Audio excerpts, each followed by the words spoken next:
नमस्कार बंधुरा मीरार रान्नाघरे आपनादेर सबाइके स्वागत। आज बानाबो पास्ता रेसिपि और এইভাবে पास्ताटा बानाले खेते किन्तु द्विगुण स्वादेर हय। चलुन ताहले पुरो रेसिपिटी देखार जन्य अनुरोध रइल। और बानानो किन्तु खूब सहज। एखाने आमी कड़ाइये किछुटा परिमाण जल दिलाम। पास्ताटा जेहेतु एकटु बेशी परिमाणे बानाबो तार जन्य आमी जलटा एकटु बेशी परिमाणे दिलाम। दिए दिलाम 1 चामचेर मतो लवण और 2 चामच आमी रिफाइन अয়েল दिएछि। যখন জলটা ফুটে আসবে এবার দিয়ে দেব পাস্তা। আমি এখানে ঝিনুক সিমাই যে পাস্তাটা হয় সেটা নিয়েছি। আর ঝিনুক সিমাইয়ের রেসিপি কিন্তু আমি যেটা দুধ দিয়ে যেটা বানানো হয় সেটাও কিন্তু আপনাদের সাথে শেয়ার করেছি, আপনারা চাইলে দেখে নিতে পারেন। আমি এখানে পাস্তা নিয়েছি 200 পরিমাণ, আপনারা যে কোনো পাস্তা নিয়ে নিতে পারেন। এবার মাঝে মধ্যে নেড়ে নেব আর এটা আমি সেদ্ধ করে নেব।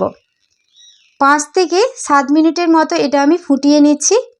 পুরো রেসিপিটি আপনারা দেখতে থাকুন, রেসিপিটা কিন্তু খেতে দারুণ টেস্টি হয়। এটা আমার সেদ্ধ হয়ে গেছে, একটু চেক করে নিচ্ছি, দেখুন। এবার এটাকে আমি তুলে নেব আর একটা ঝুড়িতে ঢেলে জলটা আমি ঝারিয়ে নেব। গ্যাসের মধ্যে আরেকটা কড়াই বসিয়েছি। এবার মশলা একটা বানিয়ে নেব। তার জন্য এখানে কয়েকটা গোলমরিচ, গোটা জিরে নিয়েছি আর 2টো রসুন কোয়া, একটা পেঁয়াজ কুচি আর একটা বড় সাইজের টমেটো।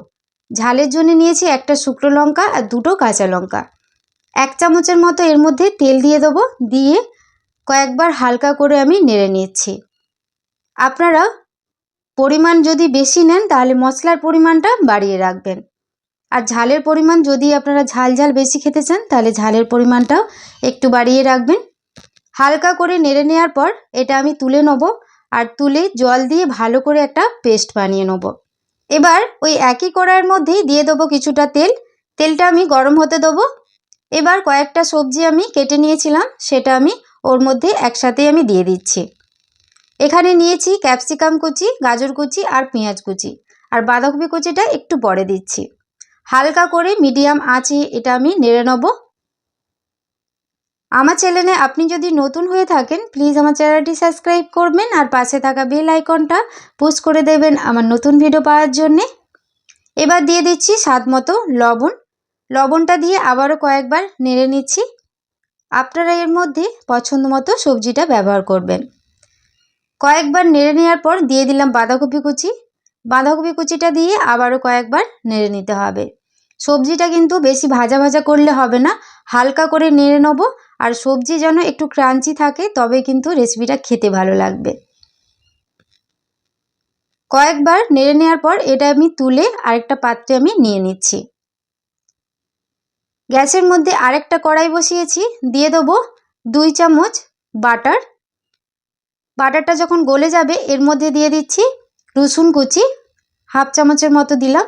হালকা করে একটু নাড়াচাড়া করে নিচ্ছি। তারপরে যেটা আমি জল দিয়ে পেস্ট বানিয়ে যেই মশলাটা বানিয়ে নিয়েছিলাম সেটা আমি ওর মধ্যে দিয়ে দেবো। একটু জল দিয়ে কিন্তু পেস্টটা বানিয়ে নিতে হবে। তারপরে দিয়ে দিলাম হলুদ গুঁড়ো আর লঙ্কা গুঁড়ো। এই সময় আপনারা একটু কাশ্মীরি চিলি পাউডারও দিতে পারেন, শুধু রঙের জন্যে। আমি এখানে দিচ্ছি না। মিডিয়াম আঁচে কয়েকবার নাড়াচাড়া করে নিচ্ছি। দেখুন নাড়তে নাড়তে মশলাটা কষানো হয়ে গেছে। এবার ভেজে নেওয়া সবজিটা দিয়ে দেবো আর সেদ্ধ করে নেওয়া পাস্তাটা আমি দিয়ে দিচ্ছি। দিয়ে স্বাদ মতো এখানে লবণ দিয়ে দিচ্ছি। যখন পাস্তাটা আমি সেদ্ধ করেছিলাম তখনও লবণ ব্যবহার করেছি, আর সবজিটা নাড়ার সময় তখনও কিন্তু লবণটা দিয়েছি, তার জন্য আমি কম পরিমাণে দিলাম। মিডিয়াম আঁচে কয়েকবার নাড়াচাড়া করে নিচ্ছি।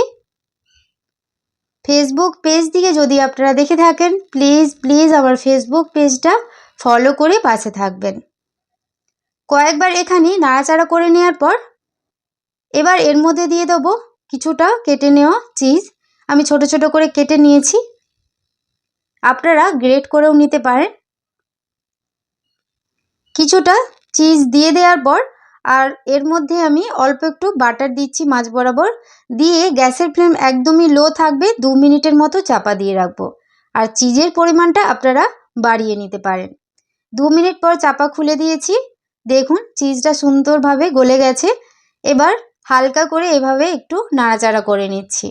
আর নাড়াচাড়া করে নিলেই কিন্তু রেডি।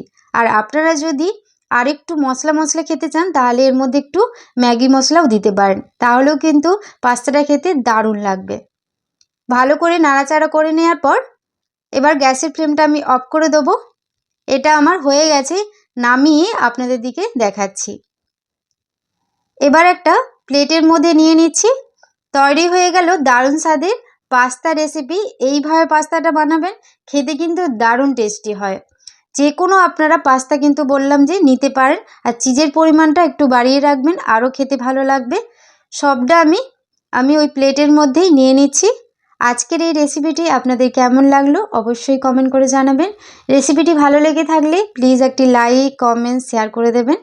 দেখুন কত সুন্দর হয়েছে, খেতেও দারুণ টেস্টি হয়। ডিনারে বলুন, টিফিনে বলুন বা স্কুল টিফিনে, সবেতেই খেতে কিন্তু ভালো লাগবে। চলুন তাহলে আজকের মতো রেসিপিটি এ পর্যন্তই। সবাই খুব ভালো থাকবেন, সুস্থ থাকবেন, সাবধানে থাকবেন। ধন্যবাদ।